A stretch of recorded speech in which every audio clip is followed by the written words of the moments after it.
चलो welcome back guys. हाय, कैसे हो सब। हमने स्टार्ट किया था मेथड्स फॉर रीअपोर्शनमेंट। मेथड्स फॉर रीअपोर्शनमेंट मतलब सर्विस डिपार्टमेंट का जो खर्चा है वो हम प्रोडक्शन डिपार्टमेंट में कैसे चार्ज करने वाले। तो उसमें हमने 3 मेथड देखी थी, डायरेक्ट रिडिस्ट्रीब्यूशन, स्टेप मेथड और रेसिप्रोकल मेथड। ठीक है, रेसिप्रोकल में और भी 3 मेथड्स थी। तो चलो अभी वन बाय वन इस पे हम एक एक न्यूमेरिकल्स देखते जाएंगे तो आपके कंसेप्ट और क्लियर होते जाएंगे। तो पहला मेथड है डायरेक्ट रिडिस्ट्रीब्यूशन मेथड। अच्छा, हम क्या कर रहे हैं उसका लॉजिक क्लियर है क्या? लॉजिक क्लियर है ना हमने? अच्छा चलो ठीक है, अभी न्यूमेरिकल में समझ में जाएगा। इसके पहले मैंने 3 बार बताया भी है कि हम कॉस्ट निकाल रहे हैं प्रोडक्ट की। प्रोडक्ट तो मैन्युफैक्चर प्रोडक्शन डिपार्टमेंट में हो रहा है सर, लेकिन सर्विस डिपार्टमेंट का भी जो खर्चा है वो इनडायरेक्टली तो प्रोडक्ट के लिए हुआ है ना। तो सर्विस डिपार्टमेंट का जो भी खर्चा है वो हम प्रोडक्शन डिपार्टमेंट में ट्रांसफ़र कर रहे हैं। ठीक है, अब वो देखेंगे कैसे। पहला मेथड है डायरेक्ट रिडिस्ट्रीब्यूशन। तो इसका इलस्ट्रेशन नंबर 1 देखते हैं। इसमें कुछ भी नहीं है, डायरेक्ट सिर्फ अलोकेट करना है। ठीक है, Excel Limited has 3 production. I hope आपने नोट्स बनाई है, प्रॉपर लिख रहे हो। Excel Limited has 3 production department and 4 service department. 3 production department है, 4 सर्विस डिपार्टमेंट है। तो ये जो 4 सर्विस डिपार्टमेंट का जो टोटल खर्चा है वो टोटल खर्चा हमें 3 प्रोडक्शन डिपार्टमेंट में डालना है। क्या करना है, ये जो 4 सर्विस डिपार्टमेंट का खर्चा है वो हमें 3 प्रोडक्शन डिपार्टमेंट में अलोकेट करना है, अपोर्शन करना है। इनका खर्चा बताए। ए का जो डायरेक्ट खर्चा है, ए का इतना है, ए बी सी। बाद में सर्विस डिपार्टमेंट कौन से, स्टोर्स है, टाइम कीपिंग है, पावर है, कैंटीन है। Stores department, time keeping department, power department and canteen, 4 service department है। इन चारों के खर्चे दिए हैं, तो कुल मिला के 9,60,000 इनका खर्चा है। The following information is also available in respect of the production department. Production department की कुछ और भी इंफॉर्मेशन है, जैसे कि a b c. Horse power of machine दिया है, नंबर ऑफ वर्कर्स दिया है, वैल्यू ऑफ स्टोर्स रिक्विजिशन दिया है। मतलब ये क्यों दिया होगा बेटा, ज़रा सोचना। ये इंफॉर्मेशन का क्या यूज़ है? ये क्या है बेटा, बेसिस ऑफ अपोर्शनमेंट है। ये क्या है, बेसिस है ना। बेसिस हो गया ना, इसी बेसिस पे हम अलॉकेट करेंगे। जैसे कि हमने ये ऊपर के जो हरे टेबल्स में देखे थे, ये ग्रीन टेबल्स में देखे थे, बेसिस थे ना ये सारे। ये बेसिस दे दिया हमको कि किस बेसिस में हमें करना है। एकदम सिंपल है, लॉजिकल है एकदम, कुछ भी दिमाग नहीं लगाना है। Prepare the statement apportioning the cost of service department over the production department है। ठीक है, तो लिखेंगे। पहले आप ट्राई करो एक बार, वीडियो पॉज करके लगे तो। स्टेटमेंट शोइंग, क्या बोल रहा है वो, apportioning the cost, apportionment of cost of service department, apportionment of cost of service department. ठीक है,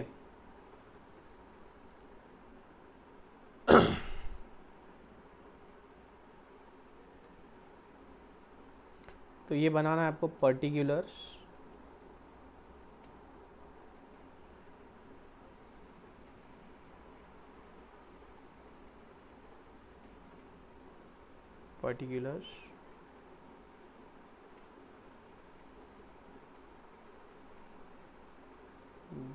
बेसिस। फॉर्मेट बना लो मेरे साथ साथ। और कितने डिपार्टमेंट है, 3, ए बी और सी। 3 डिपार्टमेंट, ए। साथ साथ में आपको फॉर्मेट बनाना है, प्रॉपर स्केल पेंसिल का यूज़ करो।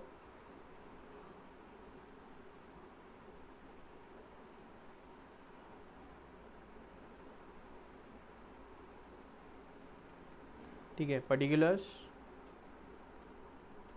बेसिस ऑफ रीअपोर्शनमेंट लिखो या अपोर्शनमेंट लिखो। ठीक है, टोटल। ओके, उसके बाद में production department, a for apple, b for ball, c for cat. ठीक है,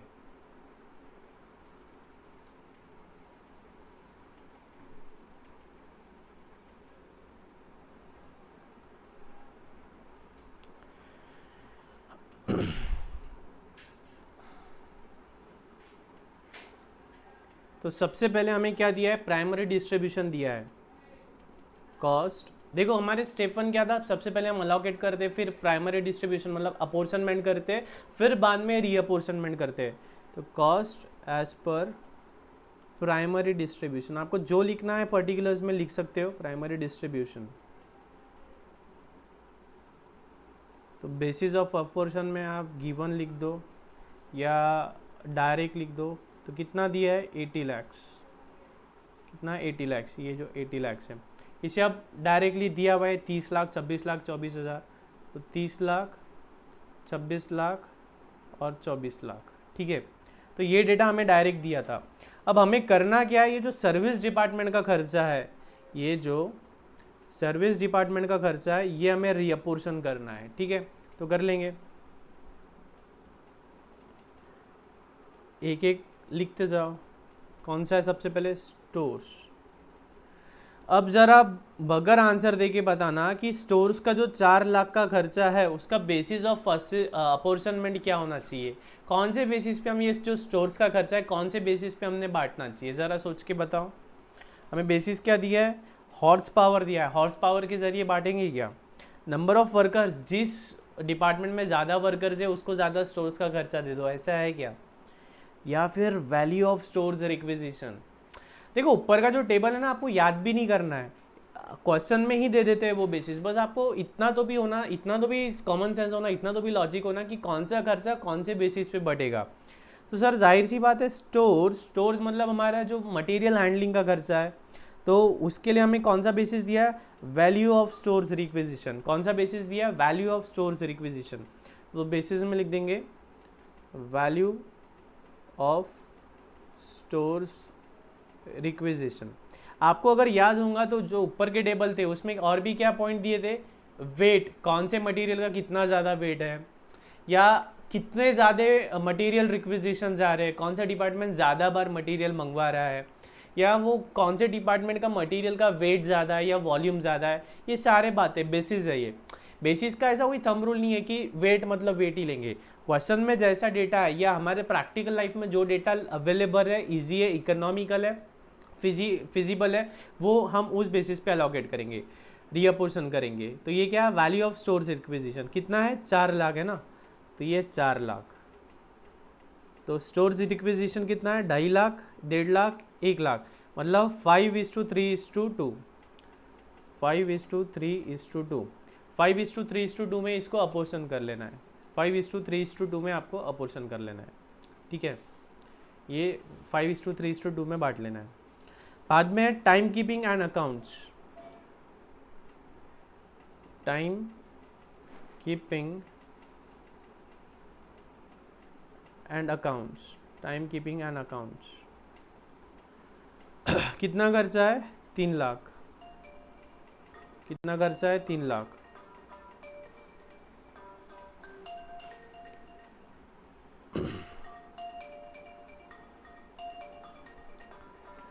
और टाइम कीपिंग का बेसिस क्या होना चाहिए, हॉर्स पावर होना चाहिए या वैल्यू ऑफ स्टोर्स, नहीं सर, नंबर ऑफ वर्कर्स। क्या होना चाहिए, नंबर ऑफ वर्कर्स। तो लिख दो नंबर ऑफ वर्कर्स, क्या लिखेंगे, नंबर ऑफ वर्कर्स। ठीक है, तो नंबर ऑफ वर्कर्स कितने, 20, 15, 15, मतलब 4:3:3, 4:3:3 इस रेशो में बांट दो। कितना है ये, 3 लाख है ना, 3 लाख।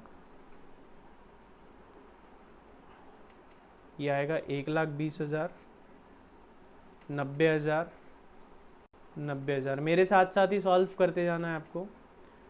और ये कितना आएगा, 2 लाख, कितना किया, 5, 1,20,000 और 80,000। ठीक है, बाद में कौन सा डिपार्टमेंट है हमारा, पावर डिपार्टमेंट। पावर डिपार्टमेंट का देखते हैं कौन से बेसिस पे करना है। पावर डिपार्टमेंट कितना खर्चा है? 1,60,000। कितना खर्चा है? 1,60,000। क्या लगता है कौन से बेसिस पे करना है हमें? Horse power of machine, simple है एकदम। हॉर्स पावर ऑफ मशीन, आपको HP नहीं लिखना है, आपको फुल फॉर्म लिखना है। हॉर्स पावर ऑफ मशीन कितना है? 300 300 200, मतलब 3:2:2, 3 + 2 5, 5 + 2 7, 1,60,000 डिवाइड बाई 7 इंटू 3 वो आ जाएगा यहाँ पे। 1,60,000 डिवाइड बाई 7 इंटू 2 वो आ जाएगा यहाँ पे, और वही फिगर यहाँ पे भी आ जाएगा, ठीक है। उसके बाद कौन सा है? कैंटीन। उसके बाद है कैंटीन। कैंटीन कितना खर्चा है कैंटीन का? 1,00,000। क्या लगता है कौन से बेसिस पे करना चाहिए कैंटीन? नंबर ऑफ वर्कर्स, जितने लोग रहेंगे उतना खर्चा, तो नंबर ऑफ वर्कर्स। अगेन क्या रेशियो हो गया वो? 4:3:3, मतलब 40,000, 30,000, 30,000, ठीक है। इसका कैलकुलेशन कितना आ रहा है? 1,60,000 डिवाइड बाय 7,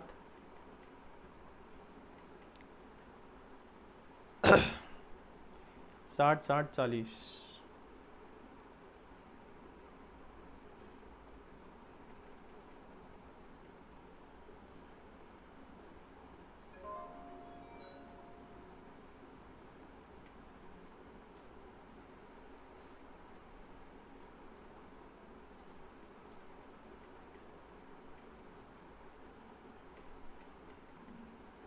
सॉरी, ये मैंने 3:3:2 है। 300 300 200, तो 3:3:2 है वो। तो 60,000 60,000 40,000 40,000, ठीक है। बस टोटल ले लेंगे, आंसर हो गया। कुछ भी डिफिकल्टी गई क्या? नहीं सर, एकदम सिंपल है। हमने क्या किया, लॉजिक समझ में आया कि आपको? हमने किया जो पहले डायरेक्ट खर्चा था वो हमने डायरेक्ट अपोर्शन कर दिया, जो गिवन था, ठीक है, इसको डायरेक्टली अपोर्शन कर दिया। बाद में ये जो सर्विस डिपार्टमेंट है, ये सर्विस डिपार्टमेंट का हमने खर्चा यहाँ पे लिख लिया। फिर वो खर्चा हमें क्या करना है कि जो प्रोडक्शन डिपार्टमेंट है उसमें बांटना है। तो कौन से बेसिस पे बांटना है? तो वो बेसिस हमने लिखा, value of stores requisition, number of workers, horse power of machine, number of workers, ऐसे बेसिस पे हमने अलोकेट किया। तो एकदम सिंपल है। बाद में इसका टोटल ले लिया, मतलब हमारा खर्चा आ गया। देख लो इनका आंसर सेम वही है, एकदम सिंपल है, इजी है, स्कोरिंग है। एग्जाम में इस पे सवाल आता ही है, एग्जाम में इस पे क्वेश्चन हमकाज आता ही आता है, ठीक है। नेक्स्ट मेथड देखेंगे, स्टेप मेथड और non reciprocal method. Step method और नॉन रेसिप्रोकल मेथड ये आपने थ्योरी एक बार पढ़ लेना, लेकिन थ्योरी नहीं भी पढ़ो, आप सीधा न्यूमेरिकल देखो तो आपको क्लियर हो जाएगा, ठीक है। Suppose the expenses of 2 production department A and B and 2 service department X and Y। Production department अब कितने हमारे पास? 2 प्रोडक्शन डिपार्टमेंट है और 2 सर्विस डिपार्टमेंट है। तो प्रोडक्शन डिपार्टमेंट कौन से? A और B, तो ये प्रोडक्शन है और ये सर्विस है, ये सर्विस है, ठीक है। तो इसमें देखो क्या है कि प्रोडक्शन का हमें डायरेक्ट दिया है जैसे पिछले बार था। अब सर्विस में क्या है? सर्विस का X का जो खर्चा है वो A में और B में तो जा ही रहा है, साथ ही साथ वो Y में भी जा रहा है। मतलब एक सर्विस डिपार्टमेंट दूसरे सर्विस डिपार्टमेंट को भी सर्विस दे रहा है। मतलब जैसे कि हमारा A और B, ये क्या है? प्रोडक्शन डिपार्टमेंट, ठीक है, ये है प्रोडक्शन डिपार्टमेंट। X और Y ये हमारे सर्विस डिपार्टमेंट है, ठीक है। तो इसका जो खर्चा दिया है, इसका जो खर्चा दिया है, इसका जो खर्चा दिया है, इसका जो खर्चा है वो है, ठीक है। अब क्या है कि Y का जो खर्चा है सर्विस डिपार्टमेंट का, वो कुछ A में जा रहा है और कुछ B में जा रहा है, ठीक है। सिमिलरली X जो सर्विस डिपार्टमेंट है उसका भी A में जाना चाहिए और B में जाना चाहिए, लेकिन X जो डिपार्टमेंट है सर्विस डिपार्टमेंट, उसने कुछ सर्विस Y को भी दी है, तो कुछ खर्चा Y में भी जा रहा है। ऐसा हो सकता है क्या? हो सकता है क्या? बिल्कुल हो सकता है। मान लो X जो है हमारा वो कैंटीन डिपार्टमेंट है, कैंटीन है फूड वाला, और Y जो है वो HR डिपार्टमेंट है। तो सर क्या HR के लोग भूखे रहते हैं, खाते पीते नहीं है? वो भी तो खाते पीते हैं, तो उनका भी तो कैंटीन डिपार्टमेंट का खर्चा हो रहा है ना, सर्विस डिपार्टमेंट का खर्चा हो रहा है ना, तो वो इस पर अलॉकेट होगा, ठीक है। आप देखो लॉजिक समझते जाओ। पहला वाला जो था उसमें क्या था कि सिर्फ प्रोडक्शन थे और सर्विस थे, सर्विस ने प्रोडक्शन को सर्विस दी थी, तो सर्विस का जो खर्चा था हम वो प्रोडक्शन पे रीअपोर्शन कर रहे थे, ठीक है, एकदम सिंपल केस था। अब जैसे जैसे हम आगे जा रहे कॉम्प्लिकेशंस बढ़ रहे हैं। अब क्या हो रहा है कि दो सर्विस डिपार्टमेंट है, एक सर्विस डिपार्टमेंट ने दूसरे सर्विस डिपार्टमेंट को भी सर्विस दी है, तो वो खर्चा इसमें जाना चाहिए, ठीक है। अब इसके आगे की स्टेप क्या आएगी कि क्रॉस हो जाएगा, मतलब x ने y को भी सर्विस दी होगी और y ने x को भी सर्विस दी होगी, तो x ने y को दिया, y ने x को दिया, तो हम क्या करेंगे, साइमल्टेनियस इक्वेशन मेथड है और भी ट्रायल एंड एरर वाली मेथड है, ठीक है। तो ये क्वेश्चन का कंसेप्ट समझ में आया क्या, या एक बार पॉज करो, इतना पार्ट फिर से देख लो, पॉज करके इतना पार्ट फिर से देख लो, आपको समझ में आ जाएगा, ठीक है। Suppose the expenses of two production department, ये प्रोडक्शन दिया है ये खर्चे दिए है, अपॉर्चनमेंट का बेसिस भी दे दिया।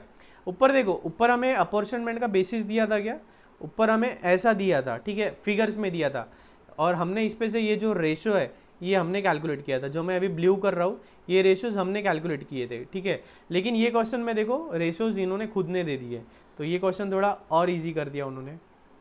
इसमें देखो रेशोज 25:40:3.5 ये उन्होंने ही दे दिया है, ठीक है, तो कर लेंगे।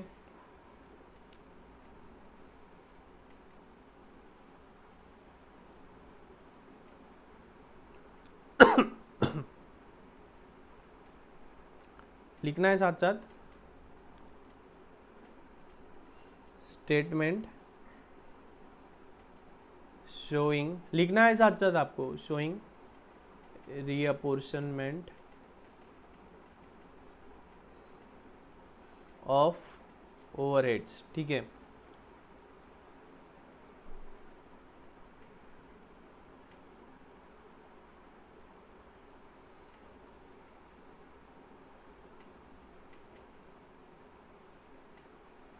ट्राई करो एक बार, वीडियो पॉज करके आप ट्राई करो इसे सॉल्व कैसे करना है। वीडियो एक बार पॉज करो, फॉर्मेट बना लो और सॉल्व करने की कोशिश करो।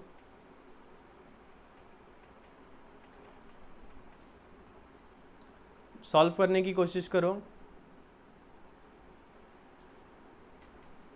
ओके, रिज्यूम कर लो।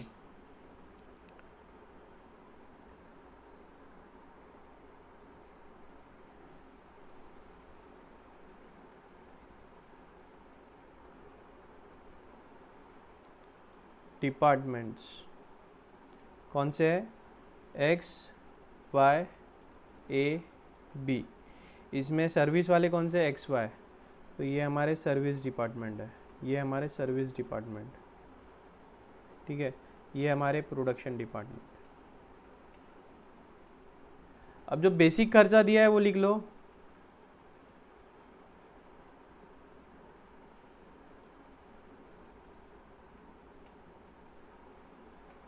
जो गिवन है कितना है, क्वेश्चन देखा 2 लाख, 1.5 लाख, 3 लाख, 3,20,000, 2 लाख, लिखते जाना है आपको मेरे साथ साथ, 2 लाख, 1.5 लाख,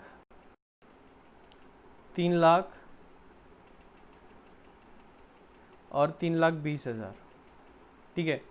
ए और बी का क्लियर है। अब जो सर्विस डिपार्टमेंट है एक्स और वाई, ये खर्चा एक्चुअल भी है किसके लिए, प्रोडक्शन डिपार्टमेंट के लिए, तो प्रोडक्शन डिपार्टमेंट में बांट दो। लेकिन एक मिनट, एक डिपार्टमेंट ने, एक सर्विस डिपार्टमेंट ने दूसरे सर्विस डिपार्टमेंट को भी कुछ सर्विस दी है।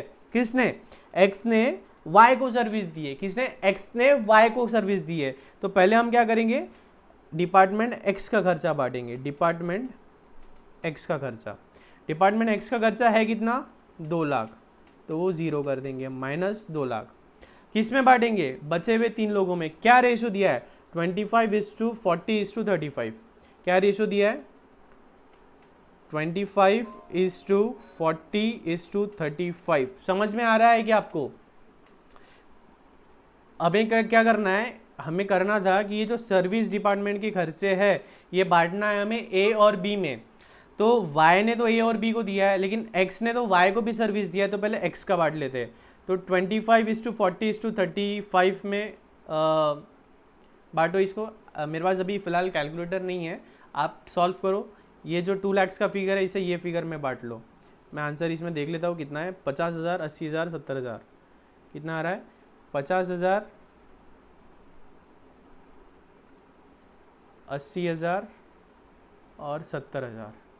ठीक है, अब टोटल ले लो, 2 लाख माइनस 2 लाख, ये हो गया 0, ये हो गया अब 2 लाख, ये हो गया 3,80,000, 3,80,000 और ये हो रहा है 3,90,000, 3,90,000। ठीक है, अब क्या बचा है, डिपार्टमेंट वाई बचा है, तो डिपार्टमेंट वाई का कर बांट दो। डिपार्टमेंट वाई क्या रेशियो दिया है डिपार्टमेंट वाई का, 40:60, मतलब 4:6 बांट लो। डिपार्टमेंट वाई का है कितना खर्चा, 2 लाख। 2 लाख कैसे, 1.5 लाख खुद का था, 1.5 लाख का खर्चा खुद का था, और बाद में ये 50,000 कहाँ से आया, डिपार्टमेंट एक्स से आया, 50,000 डिपार्टमेंट एक्स से डिपार्टमेंट वाई में आया, तो हो गया ये 2 लाख। तो ये 2 लाख को बांटना है, बांट लेंगे, -2 लाख कौन से रेशियो में, 4:6, मतलब 80,000 और 1,20,000। ठीक है, टोटल ले लेंगे, कितना है ये 0, ये हो गया 0, ये हो गया 4,60,000 और ये हो गया 490, 5,10,000 हो गया, 5,10,000। ठीक है, समझा, सिंपल है। देख लो इनका आंसर भी वही आ गया, ये 0 0 4,60,000, 5,10,000। और एक बात देखना, ये जो चारों फिगर है इनकी टोटल कर लेना और इन दोनों की टोटल कर लेना, सेम आएंगी। लॉजिकल है। हमने क्या किया, सिर्फ सर्विस डिपार्टमेंट का खर्चा सर्विस डिपार्टमेंट से उठा के प्रोडक्शन डिपार्टमेंट में अलोकेट किया। सिंपल है, लिख लो, इसे लिख लो, कॉपी कर लो जल्दी। यहाँ ऐसा करते हैं, आप कॉपी पॉज कर लेना।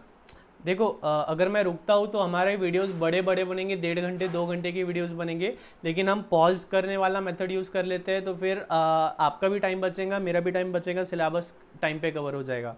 तो आप पॉज करके इसे लिख लो या स्क्रीनशॉट ले लो। अच्छा, स्क्रीनशॉट लेके मोबाइल में नहीं रखना है, मेहर आपको लिखना है ये, हाँ आलसी बना नहीं करना है, आपको ये लिखना है, नहीं तो फिर एग्जाम के एक दिन पहले क्या स्क्रीनशॉट के लोगे क्या, बुक में लिखना है ये। आपको जमा है तो very good, all the best, नहीं जमा है तो देख के कॉपी कर लो।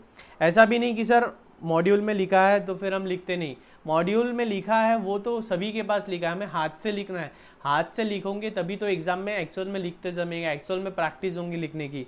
तो ये आपको जो मैं आंसर्स बना रहा हूँ, आंसर्स जो सॉल्व कर रहा हूँ, मेरे साथ ही साथ आपको ये आंसर सॉल्व करने हैं। ठीक है, दूसरा इसके बाद नेक्स्ट मेथड है रेसिप्रोकल सर्विस मेथड। कौन सी मेथड है, रेसिप्रोकल सर्विस मेथड। अब इसमें 3 मेथड है, कौन सी, simultaneous, trial and error, repeated distribution. Simultaneous, trial and error, repeated distribution. और ये जो आखिरी की 2 मेथड्स है, trial and error and repeated distribution method, इसमें ज़्यादा फर्क नहीं है, लॉजिकली सेम है, बस मैनर ऑफ प्रेजेंटेशन बदल रहा है, उसमें प्रेजेंटेशन का जो तरीका है हमारा वही बदल रहा है, बाकी सेम है। और साइमल्टेनियस इक्वेशंस तो आपको बहुत अच्छे से आते हैं, पूरा बचपन साइमल्टेनियस इक्वेशंस में गया है, अलजेब्रा, ज्योमेट्री, अलजेब्रा पूरा बचपन ही उसमें गया है, बहुत अच्छे से आते हैं। देखो आपकी मुस्कान ही बता रही है, यस। तो पहला मेथड देखते हैं, साइमल्टेनियस इक्वेशन। अच्छा, हम एक एक लेवल आगे जा रहे हैं, जैसे कि पहले वाले क्वेश्चन नंबर 1 में हमने क्या देखा था कि कुछ प्रोडक्शन डिपार्टमेंट थे और कुछ सर्विस डिपार्टमेंट थी, और सर्विस डिपार्टमेंट ने क्या किया था, सिर्फ प्रोडक्शन डिपार्टमेंट को सर्विसेज दी थी। फिर नेक्स्ट मेथड में हमने क्या देखा कि 2 सर्विस डिपार्टमेंट है या 2 से ज़्यादा सर्विस डिपार्टमेंट है, और खुद सर्विस डिपार्टमेंट ने, जैसे कि एक्स और वाई, ऐसे 2 सर्विस डिपार्टमेंट है, और वाई ने एक्स को भी सर्विस दी है ना। तो हमने क्या किया, पहले y का x में डाला, फिर x का तीनों में डाला। y का अपन ने पहले सब में बांट दिया, a b और x, और फिर x का हमने a और b में डाला। ठीक है, लेकिन अब उससे भी एक स्टेप आगे, अब क्या होने वाला है कि 2 सर्विस डिपार्टमेंट है, x भी है और y भी है। y ने x को सर्विस दी, किस्सा यही नहीं रुका, y ने x को सर्विस दी और x ने y को सर्विस दी, मतलब x ने y को दी सर्विस, y ने x को दी। तो क्या होगा, पहले हमने इसका खर्चा निकाल के इसमें डाला, फिर इसका इसमें डाला, ये तो कभी ख़त्म ही नहीं होगा। तो इसके लिए हम करते हैं simultaneous equation, let x let b let the cost of x y let the cost of production b x, जो हम बचपन में करते थे ना फाउंडेशन में 9th 10th में, वही मेथड यूज़ करनी है साइमल्टेनियस इक्वेशन की। तो आइए देखते हैं, service department expenses, boiler house, ये सर्विस डिपार्टमेंट है, बॉयलर हाउस और पंप रूम बॉयलर हाउस और पंप रूम ये क्या है, सर्विस डिपार्टमेंट है।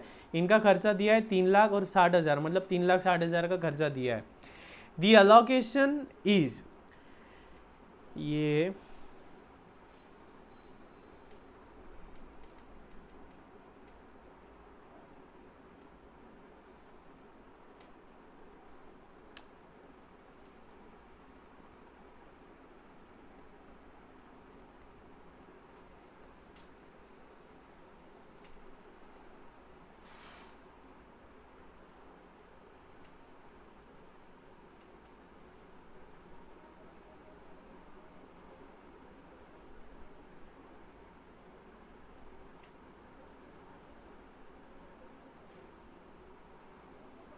ऐसा है, ये ड्रॉ कर लो। ये जो प्रोडक्शन डिपार्टमेंट है ना, दो प्रोडक्शन डिपार्टमेंट है हमारे, कौन से, ए और बी, और दो सर्विस डिपार्टमेंट है, बॉयलर हाउस और पंप रूम।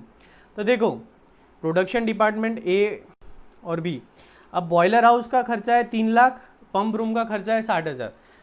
तो ये जो 3 लाख का खर्चा है वो कैसा है, 60% ए, 35% बी, लेकिन 5% पंप रूम। तो इसका मतलब बॉयलर हाउस ने पंप रूम को सर्विस दी, बॉयलर हाउस ने पंप रूम को सर्विस दी। अब देखते हैं पंप रूम का कैसा है। पंप रूम का है 10% ए, 40% बी, 50% बॉयलर रूम। मतलब पंप रूम ने बॉयलर हाउस को सर्विस दी, एक सर्विस डिपार्टमेंट ने दूसरे सर्विस डिपार्टमेंट को सर्विस दी, और दूसरे डिपार्टमेंट ने पहले सर्विस डिपार्टमेंट को, मतलब दोनों सर्विस डिपार्टमेंट ने एक मेक को सर्विसेज दी है। ठीक है, तो फिर कैसे करेंगे हम इसको, 3 मेथड है। पहला मेथड देखते हैं, साइमल्टेनियस इक्वेशन। साइमल्टेनियस इक्वेशन तो मेरे साथ साथ लिखना है, पॉज करके एक बार लगे तो आपको ट्राई करना है तो ट्राई कर लो। चलो ठीक है, मैं सॉल्व करता हूँ।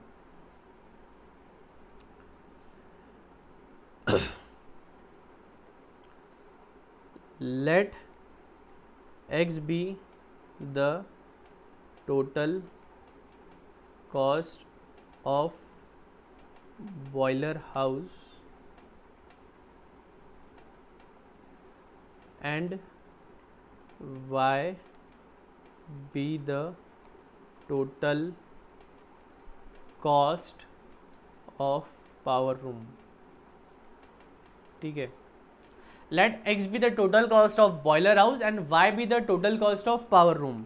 ठीक है, अब इक्वेशन क्या बन रहा है हमारा, देयरफॉर x इक्वल्स टू कितना है, 3 लाख दिख रहा है हमारा, 3 लाख।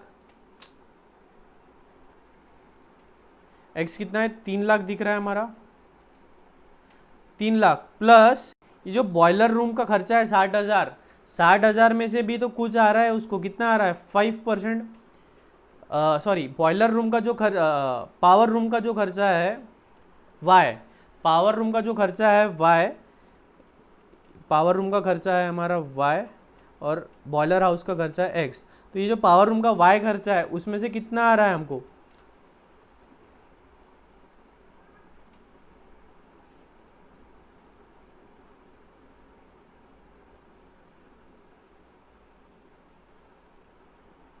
ये जो y खर्चा है पावर पंप रूम का कितना खर्चा हमें आ रहा है, 50%। पंप रूम का खर्चा कितना है y, तो प्लस 50% मतलब 0.5 y। ये हो गया हमारा इक्वेशन 1। ये समझा गया। देखो मीर, मिताली, एक बार देखो, नाम क्या है इनके, नाम कंफ्यूजिंग है। बॉयलर और पंप दो सर्विस डिपार्टमेंट है, एक है बॉयलर एक है पंप। बॉयलर का टोटल खर्चा हमने ले लिया है x, पंप का टोटल खर्चा हमने ले लिया है y। बॉयलर का खर्चा x, पंप का खर्चा y। तो बॉयलर का x का जो खर्चा है वो कितना है, x इक्वल्स टू कितना दिया है हमें, 3 लाख दिया है, 3 लाख लिख लिया, प्लस ये जो पंप का जो y वाला खर्चा है उसका 50% किसको जा रहा है, बॉयलर रूम को जा रहा है, तो प्लस 50% ऑफ y। ठीक है, ठीक उसी तरह y का कितना खर्चा होने वाला है, पंप रूम का कितना खर्चा है y मतलब कितना है, 60,000 तो हमें दिया ही है, 60,000 दिख गया, प्लस ये जो बॉयलर रूम का जो खर्चा है x, इसमें से भी तो 5% जा रहा है ना उधर, तो प्लस 0.05x, प्लस 0.05x। आ गया इक्वेशन 2, ये आ गया इक्वेशन 2। अब इसको सॉल्व करना है साइमल्टेनियस इक्वेशन को। Now by solving the above equations we get, या ऐसा लिख सकते हैं आप, और put the value of x in equation 2। तो इक्वेशन 2 क्या है हमारा, y equals to 60,000 plus 0.05x। क्या है, y equals to 60,000 plus 0.05x। तो इसी को लिख लेंगे 60,000 प्लस 0.05। x की वैल्यू क्या है, x की वैल्यू ये है, डाल दो 3 लाख प्लस 0.5 y, ठीक है। तो इसे सॉल्व करो, y इक्वल्स टू 60,000, ये तो जम रहा है ना आपको साइमल्टेनियस इक्वेशन। 0.05 इंटू 3 लाख कितना होता है, 3 5 15,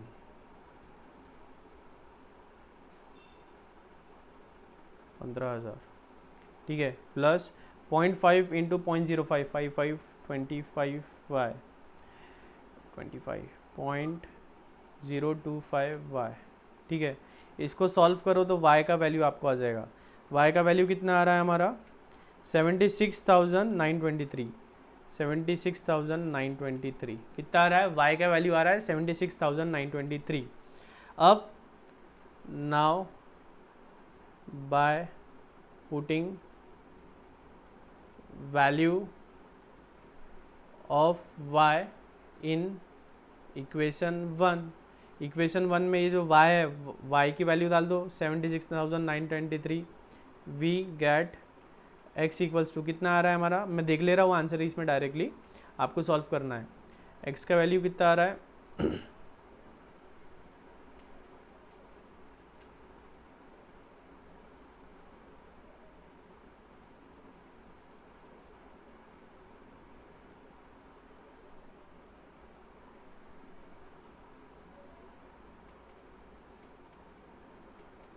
3,38,000, 3,38,462, 3,30,462। एक्चुअली मेरे पास कैलकुलेटर नहीं है, मैं ये वीडियो यहीं एंड कर दूंगा, इसके बाद कैलकुलेटर लेके बैठता हूँ मैं।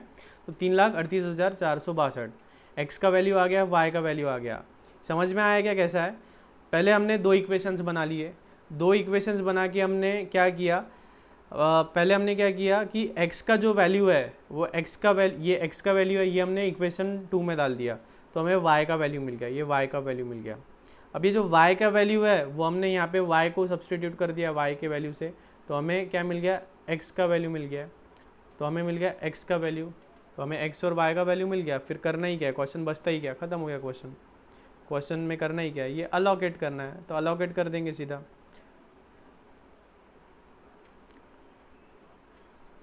दो डिपार्टमेंट है ए और बी, पहला है हमारा बॉयलर हाउस, बॉयलर, दूसरा है पंप। बॉयलर का टोटल खर्चा कितना है, बॉयलर का एक्स का वैल्यू का कितना आया हमारा 3,38,462, 3,38,462, और इसका कितना है 76,923, 76,923।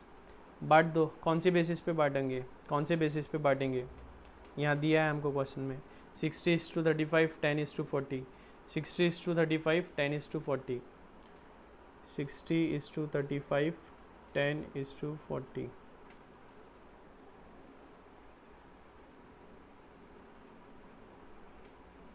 इसमें बांट देंगे, आपका आंसर आ जाएगा। ठीक है, ओके गाइज, यहीं रुकते हैं। मैं कैलकुलेटर लेके बैठता हूँ, इसके आगे का कैलकुलेटर से हम सॉल्व कर लेंगे। ओके।